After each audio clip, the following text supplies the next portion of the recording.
Hey guys, welcome back to today's video. Today is Tuesday, February 27th, 2024, and today we are going to be taking a look at the 2024 electoral map if Donald Trump is found guilty and convicted of a crime by a grand jury, by a judge, and what impact that might have on the 2024 general election. Now, I haven't really made many videos talking about this possibility because it does seem that the court cases that we are expecting for a verdict to be reached may not even be done this year. We may see these drawn on and on and on, depending on the appeals process, depending, honestly, on the United States Supreme Court for that federal case that is still expecting, and some Democrats are hoping a decision is done earlier than expected. Regardless, though, this election season might very well be determined by what happens with Donald Trump's criminal court cases. Now, what we know is that Donald Trump is currently under, indictment in the process of going to court in some cases through, having gone through the court system in many states. You have states like Georgia and New York, and of course, our federal cases here, where Donald Trump is now responsible for the actions that he has been accused of committing or doing, right? Things related to election integrity, aiming to overturn the Georgia election, handling of classified documents, hush money, a lot of different things that pretty much just embody that this election, depending on how these court cases go, could be, a crap show for President Trump. And so I thought that it would be interesting to entertain a reality in which Donald Trump is convicted, in which Donald Trump is found guilty, in which there is a huge impact on the election. Because what we know in terms of polling data, in terms of general election sentiment, focus groups, every single thing seems to indicate that if Donald Trump is found guilty, if he is convicted of a crime, he would lose a tremendous amount of support. There are voters out there that absolutely believe that these crimes were ones that Donald Trump may have committed, but they're leaving it to the judicial system to decide if he has. I think what we also see is that the American public, just quite frankly, regardless if it's Trump or not, has a general sentiment that they do not want to elect someone who could be brandished as a criminal. And so consequently, Donald Trump sees a significant dip in support. You are talking 12, 14-point swings in some cases, depending on which state it is and the pollster. But generally speaking, massive shifts across the electorate if he is indeed found guilty. And so we'll start off by characterizing all of the states that Joe Biden would win straight off the bat. States that, regardless of these criminal court proceedings, that Joe Biden and the Democratic Party are just simply going to win. Now, in terms of the margin here, these are all states, because they are considered to be safe, that you would find President Biden winning by 15 points or more. And I do genuinely believe, in a circumstance such as this, you would see the addition of states like Colorado, New Mexico, and Virginia, all of which were double-digit margins for President Biden in the 2020 presidential election. That includes states like Maine as well, which weren't double digits, but absolutely would move up there, and you generally have already started to see bleeding amongst the New England region for President Trump. But this isn't to say that he wouldn't have his own safe states as well. There absolutely would be safe states up across the country that you just simply aren't going to see Republicans really losing regardless of what happens in these court cases. I think what you might see is a narrowing down of some of the states that might otherwise be much more solid in favor of the GOP, but not narrowing down enough that it would ever be remotely competitive, just that it would be a little bit closer than what it otherwise normally is. For instance, that would include states like Missouri and states like Indiana, where President Trump would still win, but maybe by 13, 14 points instead of winning it by 16, 17, 18, 19, 20. Right, and so those swings would be, in some cases, even from 25 down to 14 and 13, but that really only comes into these states. I think what you will find, though, is that because we are at a point where this nation has become so polarized and so unwilling to vote for the other side of the aisle, that even if Donald Trump is found to be a criminal or found to be someone who has been found guilty in many instances, crime after crime after crime, I still think he would win a significant chunk of the electorate. I think what Donald Trump does great is, position himself that regardless of how a criminal court case goes or whatever it might be, it doesn't have to be just this, debates or, Supreme Court decisions or, whatever it is, he knows how to position himself so that the core base still always stays there. And so what that means is that Donald Trump holds out strong with the core and strong base of the Republican electorate, regardless of what is thrown his way, which means that in states like Indiana, which might have voted for President Obama in 2008, still are voting red because Donald Trump has a grip on them that doesn't seem to be relinquishing, regardless of what this court case might find.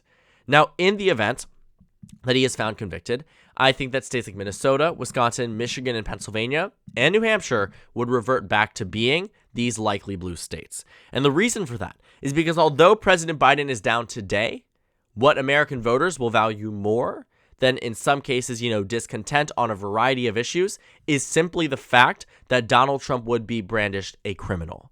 I genuinely believe it when I say this, that suburban voters would not vote for Donald Trump if he is found guilty, and we've already seen such massive bleeding from the 2012 election over the past 8 years of Donald Trump being the face of the Republican Party that it has made it exceptionally difficult for the Republican Party to move away from this and win over a base that otherwise was much more tempered, much more centrist, much more independent, that is now largely in line with President Biden. And so while they may have made up for that elsewhere in some parts of the country, you still start to see exactly why that is so detrimental to the GOP, because in states like Wisconsin, Michigan, and Pennsylvania, where you have major population hubs that drive the state to the left, accompanied by a suburban force that would drive the state further to the left, it's a no-brainer here that President Biden wins these states. It also means states like Nevada would move over into the Democratic column by a likely margin.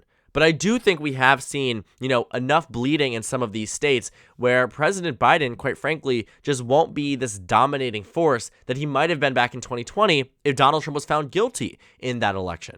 I think that would have been the perfect double whammy that would have made it possible for Democrats to win in North Carolina, and honestly, even given Florida's composition back then, in the state of Florida.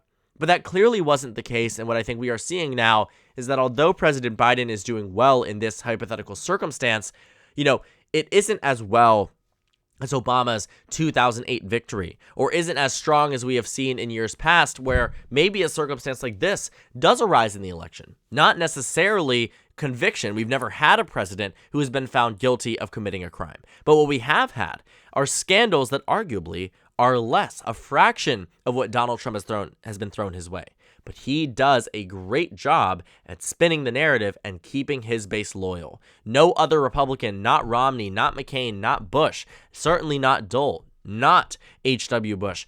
Reagan probably was the last one to have such a strong grip on the party, and that's because Trump knows how to play to his base very well. But the regular American public, I do not think, would be happy with him in any circumstance should he be found guilty. I don't think they'd vote for him. I don't think they'd elect him. I think you would find it to be a very difficult time. And with that being said, I genuinely believe states like Arizona would be somewhere around 5 points. And a state like Georgia would also join the ranks as, somewhere around the high level of 4 to 5 points in favor of President Biden. And so that would bring him already to 303 and Donald Trump to 125. Now, these final 4 states I really question, and this congressional district up in the state of Maine, because I think 5 states, actually. I think that Donald Trump has had a grip on some of them in a very strong way. I think North Carolina would absolutely be the first to go out of any of the ones that I've left up. I think Biden would win it by a point or 2.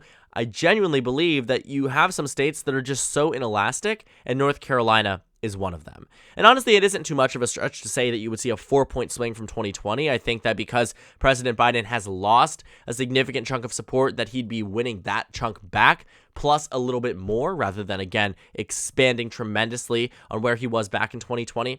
We can be honest here. President Biden has lost support, but so would Donald Trump have in this circumstance, and Donald Trump also has lost support from the last election. I think North Carolina would be the first to go, but I don't know if any of the rest would actually go. I think Texas and Florida and Ohio and Iowa are tricky because Texas has been red for as long as we can remember, and Iowa and Ohio have become more red than Texas, and now Florida in the most recent midterm elections voted for the Republican senator there and the Republican governor by 20 points or more, depending on where we were. And so when I see that, I'm at a position where I'm taking in a lot of this election from recent election history, from current candidate problems, from current party compositions, from current party, state chairs. All of these things come into question, and I think while North Carolina might be able to go blue, I don't know if any of the rest would. I do think, though, that President Trump would face significant problems with maintaining a lot of those independent voters that he was able to make more Trumpian. That would absolutely detract in the event that President Trump is found guilty. That's why you see over half of swing state voters would not consider even voting for Donald Trump if he was convicted of a crime. And what we see here, from internal memos to the campaign, from Democratic strategists to public information data on this election, regardless of what it is, if President Trump is convicted, he loses a significant amount of support. And what that means is states like Wisconsin, Michigan, Pennsylvania were never in play, which means these other ones seem to be back on the market. And so I really grapple with this because I think that it also just goes to show that President Trump has built up such a strong base that there might not be as much movement as otherwise Democrats would have been hoping for. I think while this is a very difficult decision to make, I don't think that Biden is winning Iowa or Ohio, regardless of this conviction. I think they will be close. I think they will be very narrow. I think you will see a huge chunk dip away from the former president. But is it enough? I genuinely do not know, and I genuinely wouldn't bet on it. Iowa and Ohio are states that Donald Trump won in the last two elections by 8 points or more. And while that may seem like a 12-point swing could bring them in, these are not the states conducive to a swing like that. And I think what we will find is that Republicans will do very well in these states. But I do think, should Donald Trump find himself convicted, Ohio's Senate race easily goes blue. In Iowa, in some of the down-ballot races, one of the House races there, I think easily could go blue. And so President Trump, while not necessarily losing the state for himself, would lose the state for the party, which Democrats in some cases could find to be very beneficial. Moving over to Maine's 2nd District, Donald Trump has been doing quite well there when it comes down to opinion polls and also just generally historically. I think Maine's 2nd District would go to President Trump by a lean margin, even if he is found guilty. A little bit larger than what it's like in Iowa and Ohio, but still enough to be a red district. Now, Florida and Texas. These are two states that I think in the immediate aftermath of the 2022 midterms, I genuinely believe that Florida was going to be more red than Texas in this upcoming election. Do I still think that? The answer is iffy. On one hand, I see it. The huge influx of hundreds of thousands of voters that lean to the right 9-1, 8-2, right, by huge margins because of COVID policy that they tried to, in air quotes, you can't see me, but I'm doing air quotes, escape the Democratic policies of some of their states. Escape the COVID policies, whatever it is, right? You are going to find that a lot of them did move to Florida, and they just so happen to, guess what, vote red. I think there's a huge influx of voters in Florida, enough so that allowed Ron DeSantis to win by 20 points that would equally allow Donald Trump to win the state by less than a point. I do think that movement would happen. I think it would help Joe Biden. But again, support has certainly been eroded since the last election. And Joe Biden, while may be able to expand on his margins in some of these states, may not win some of them because he has not done enough to maintain that base while also pour out and build more based on this verdict. And so this all comes down to the state of Texas, which I think also would be in a similar light to the state of Florida, decided by less than a point.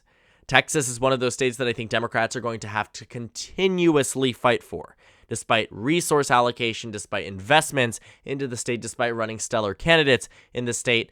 Texas is going to be close in 2024. The question is how close. With a conviction, I think very close. But I still don't think Democrats are going to win. I think the margins here, though, reveal a lot. They show that Democrats lock down the country, lock down the blue wall, lock down the Sunbelt region, and flip the state of North Carolina and expand on their 2020 margins. But unfortunately for the Democratic Party, because of where we are in polarization and previous electoral history, Democrats don't come into this with too many advantages or, honestly, too many opportunities to use those advantages to win in battleground states.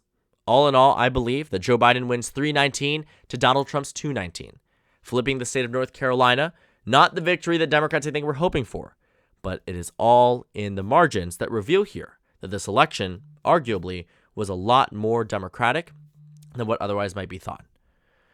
Thank you guys so much for watching this video. Make sure to comment down suggestions below. Subscribe on the left if you haven't already, and check out the Instagram and Twitter. At the bottom left of the screen, there's also a Discord server for you to go ahead and join. On the screen, there's a video you can watch and then a playlist for my 2024 election analysis videos. Again, thank you guys so much for watching, and I will see you all tomorrow.